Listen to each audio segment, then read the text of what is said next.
शहरों से पधारे हमारे जनप्रतिनिधिगण। E governance for good governance Madhya Pradesh में ये बहुत भारतीय जनता पार्टी की सरकार जब से 2003 में बनी है, फोकस भारतीय जनता पार्टी का सरकार सुव्यवस्थित चलाने पर ही रहा है और उसके लिए ई गवर्नेंस का उपयोग मध्य प्रदेश की भारतीय जनता पार्टी की सरकार तब से ही करती आ रही है। छोटी सी संक्षेप में बताऊंगा। कल से आज तक मैंने विभिन्न लोगों के द्वारा विभिन्न कार्य को जाना कि क्या क्या उनके प्रदेशों में, शहरों में हो रहा है। मुझे ऐसा एक भी काम नहीं लगा जो मध्य प्रदेश में नहीं हो रहा है। मध्य प्रदेश भारत का दिल है, बीच में बसता है और हमारे दिल में प्रदेश का विकास बसता है।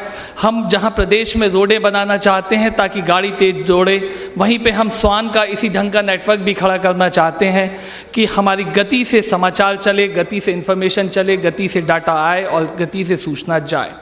और अंत में मध्य प्रदेश की भारतीय जनता पार्टी की सरकार चाहती है कि उसका फ़ायदा जो मिले वो ऐसा हंसता हुआ हंसमुख जनता मिले।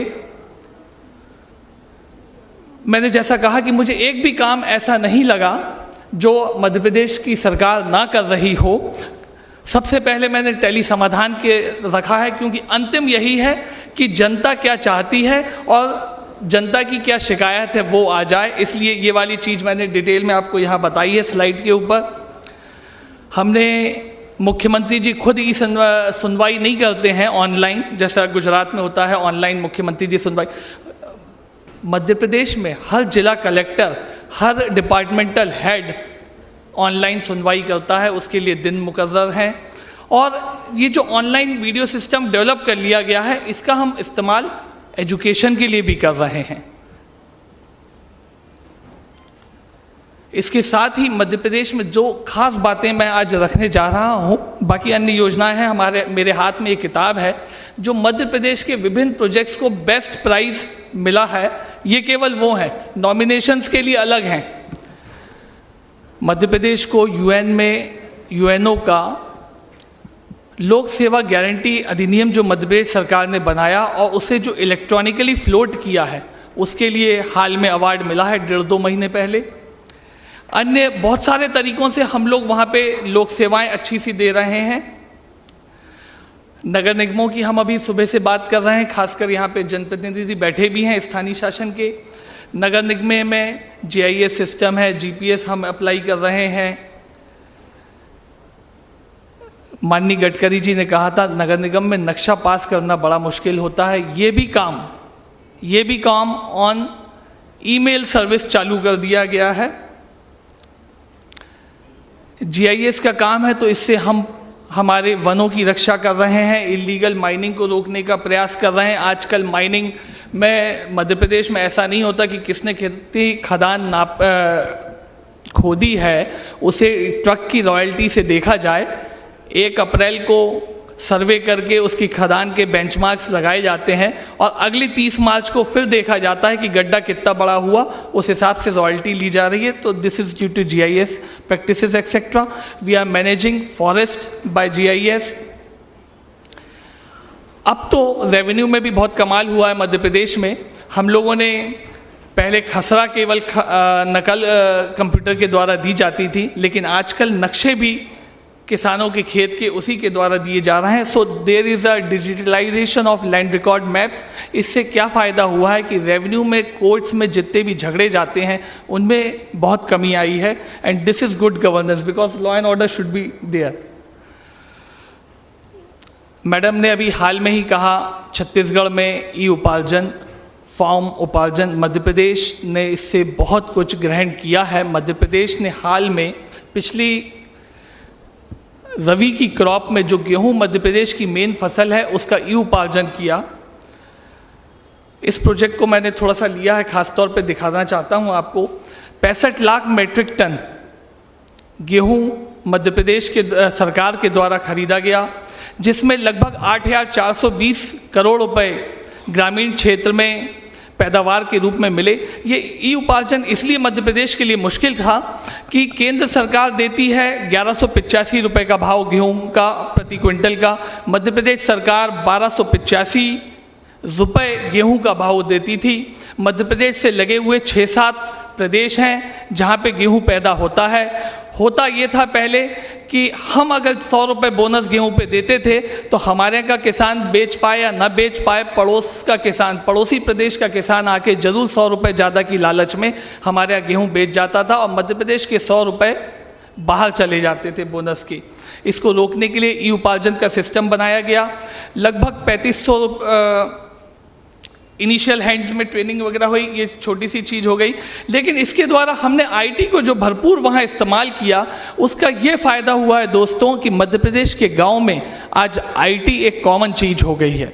देखिए ई उपार्जन में क्या व्यवस्था रही। नंबर 1, पहले तो ऑनलाइन रजिस्ट्रेशन किया गया किसान के द्वारा खुद कियोस्क पे पहुँचकर। तो किसान ने क्या 2 चीज़ें उपयोग की, इंटरनेट भी उपयोग किया और कंप्यूटर भी उपयोग किया। नंबर 3, आप डॉक्टर के यहाँ जाते हैं, डॉक्टर के यहाँ जाते हैं इलाज करवाने के लिए तो समय ले लेते हैं। ऐसे ही व्यवस्था ये की गई कि हर किसान को एक तारीख और समय मुकर्रर किया गया कि उसे इतने बजे उसकी गेहूं की ट्रॉली लेके आना है। इससे क्या हुआ कि किसानों को 2-2 दिन 3-3 दिन पहले जो ट्रॉली लेके खरीदी केंद्र के बाहर खड़े रहना पड़ता था, वो नहीं रहना पड़ा। व्यक्ति को अपने मोबाइल SMS के द्वारा समय मिल गया, दिन मिल गया, वो उसी वक्त ट्रॉली लेके गेहूं की आता है, तुलवा के चला जाता है। देखिए मेन क्या चीज़ है गुड गवर्नेंस में कि हम जनता को, किसान को क्या दे पा रहे हैं। सरकारी मशीनरी ने उसका लाभ उठाया, सिस्टम अच्छा हुआ, वो चीज़ें शॉर्ट में है, आप लोग देख सकते हैं, समय की कमी के कारण मैं सब बताऊंगा नहीं। तो इस तरह से हम गांव तक किसान को आईटी से जोड़ पाए और ये हमारे लिए सुनहरा अवसर है। और पार्टी ने भी इस सुनहरे अवसर का, बीजेपी पार्टी ने, चूंकि हम संगठन के कार्यक्रम में, इसका भरपूर लाभ उठाया। एक मैडम ने एक समरी दे ही दी थी कि किस तरह से उपार्जन होता है फार्म फूड का।